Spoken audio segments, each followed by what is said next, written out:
al dejar el poder de presidente y comandante en jefe, va a abandonar también la posición de secretario general del partido. El segundo secretario, Raúl Castro, es posible que él tome esa posición, o puede ser que nomine o nombre a otra persona, posiblemente de la raza negra, un tipo más joven como Pedro Sáez, que es el secretario del partido en La Habana. Por lo tanto, esto no lo vamos a saber ahora, a menos que haya una reunión específica del buró político del partido. Lo sabremos posiblemente después del domingo, que haya una reunión. Esa reunión no va a ser pública, va a ser una reunión secreta. El politburó del buró político del partido se reúne y decide quién va a ser el secretario. Ahora, ¿qué tanto poder tiene el secretario? En este caso, ¿era porque era Fidel? Bueno, claro, el partido tiene poder porque tiene una estructura nacional, a nivel nacional, a nivel local, total. Tiene, ¿cómo se llama? Un grupo grande, estimado entre 800.000 y 900.000 militantes del partido. No tiene tanques como tienen las Fuerzas Armadas. Claro. O sea que los dos poderes en Cuba son las Fuerzas Armadas y el partido. El régimen se mantiene, entonces. ¿Quiénes van a estar en los diferentes cargos? Yo creo que, ¿allegados a Raúl?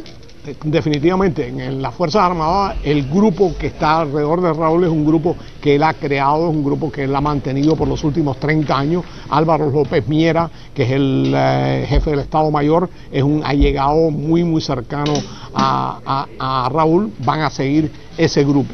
En la presidencia del Parlamento, la Asamblea del Poder Popular, posiblemente ponga a un allegado a él, un civil, y en la presidencia posiblemente sea Carlos Laje, que no tiene poder independiente. El punto importante aquí es que estas figuras civiles no tienen poder independiente de las Fuerzas Armadas ni de nadie. Dependen de Raúl y dependen del control de las Fuerzas Armadas. O sea que se deben a las Fuerzas Armadas y se deben a Raúl Castro. Por lo tanto, no van a tener un poder independiente. ¿Usted cree que entonces decir que esto pudiese ser una ventana hacia la transición como se está manifestando? Yo creo que es muy prematuro. Yo creo que estamos hablando de una transferencia de poder, de una sucesión, y en un futuro puede ser, una vez que desaparezca Raúl, o si hay unos cambios profundos, una ventana hacia un cambio real, pero no en estos momentos.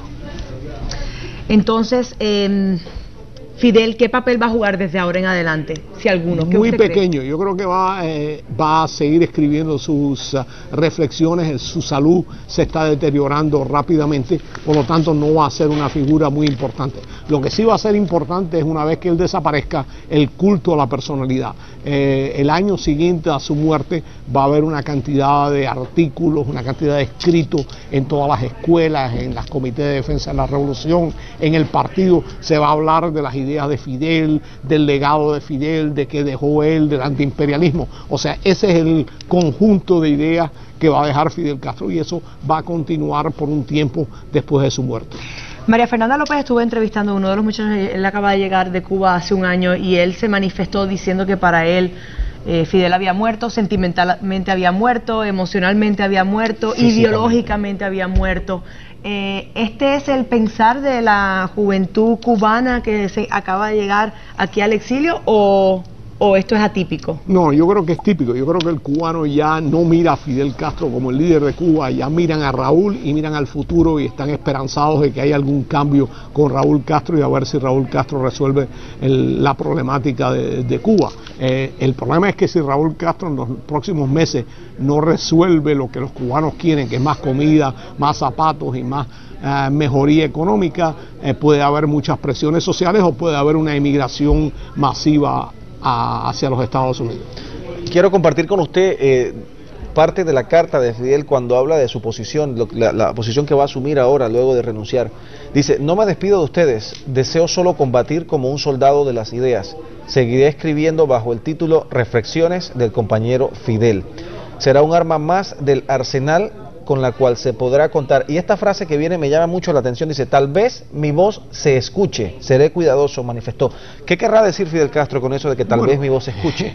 Él ya ve que está moribundo, que está deteriorándose en salud, que le ha entregado el poder a las Fuerzas Armadas y a su hermano. Él quiere tener una voz porque es un hombre que se aferra y siempre se ha aferrado al poder, y va a sentarse a escribir, cuando en sus momentos de lucidez, alguna de estas reflexiones que no son totales durante todo el día. Él no tiene total lucidez en su mente en estos momentos. Algunas veces va a escribir, va a reenfatizar lo que él siempre ha mantenido, el internacionalismo, la oposición a los Estados Unidos, el mantener el control político total, el no abrir la economía mucho porque se le va de las manos, y vio lo que pasó en Europa del Este. Esa es una de las lecciones que él quiere enseñarle a Raúl y al pueblo de Cuba, que sigan ese dictamen. Por lo tanto, vamos a ver ese tipo de barraje editorial saliendo de sus reflexiones, pero no creo que mucha gente está leyendo las reflexiones, como no lo estaban oyendo ya mucha gente en la televisión y ya estaban cansados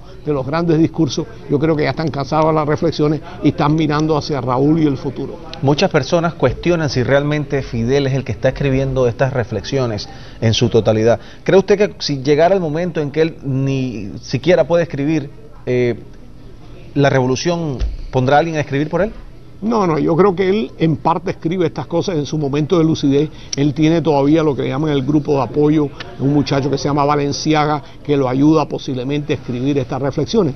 Y esto va a continuar. Las reflexiones en realidad son una repetición de las consignas que él ha mantenido por muchos años: el antiamericanismo, el internacionalismo, apoyos a revoluciones en América Latina. O sea, que él no puede ser que algunas cosas nuevas, como lo del etanol, en que él se opone al uso de la biocombustibles, maíz, de los combustibles, pero de ahí para adelante no es nada nuevo de lo que está diciendo.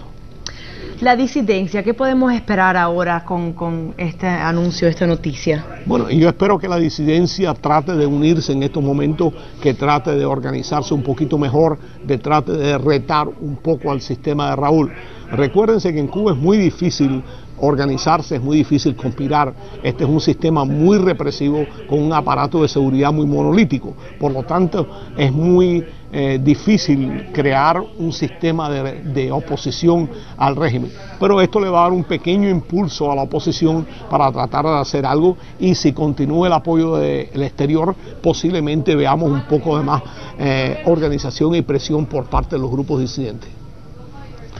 Entonces, definitivamente, la única opción que tiene la oposición, sin duda, es la oposición pacífica. O sea, no hay ninguna otra manera de poder contrarrestar al régimen castrista. Bueno, el escenario que ocurrió en Checoslovaquia, que es de que el pueblo se lanzó a la calle en desesperación y tomó las calles, y que las fuerzas militares del gobierno checo no le dispararon al pueblo, es una posible escenario en Cuba, pero no es el más probable. El que haya divisiones en el ejército, como ocurrió en Rumanía, en que el ejército se fajó con el Ministerio del Interior, no creo que ocurra en Cuba. El Ministerio del Interior ha sido cooptado por las Fuerzas Armadas después de la ejecución de Ochoa, y ha sido puesto en una forma vertical bajo las Fuerzas Armadas. Por lo tanto, este tipo de división que hemos visto en otros lados de Europa del Este no creo que ocurran en Cuba. O sea que hay posibles escenarios que se pueden desarrollar. Nadie sabe si Raúl Castro comete errores en su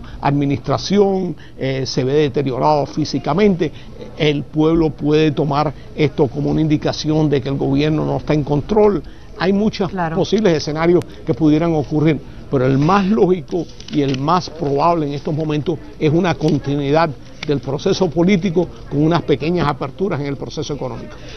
Estuvimos escuchando personas en la pequeña Habana, en el Versalles, que decían que Raúl no tiene el acogimiento del pueblo. ¿Esto va a influenciar en algo a la hora del pueblo pues levantarse y decir Raúl no es Fidel Castro. Raúl Castro no tiene el carisma de Fidel Castro. Raúl no tiene la agresividad que tiene Raúl Castro. Todo eso es verdad. Pero estamos hablando de otro tipo de sistema. Estamos hablando de un sistema no basado en carismas y en discursos y en slogan. Estamos hablando de un sistema basado en disciplina militar, en control de la seguridad del Estado, en control del aparato. O sea que estamos hablando de otro tipo de sistema. En Europa, en Siria murió el líder y el hijo tomó el poder y todavía está en el poder. En Haití, Duvalier murió y el hijo mantuvo el poder por 7 o 8 años, un hijo que todo el mundo consideraba un atorrante, un imbécil, pero mantuvo el poder por 7 o 8 años porque el aparato de seguridad, el aparato militar lo sostuvo en el poder. En Jordania el padre murió y el hijo ha tomado el poder. O sea que no necesariamente esto conduce a un cambio profundo y real. Esperemos que sí, pero yo creo que esto hay que entender que Raúl tiene el control.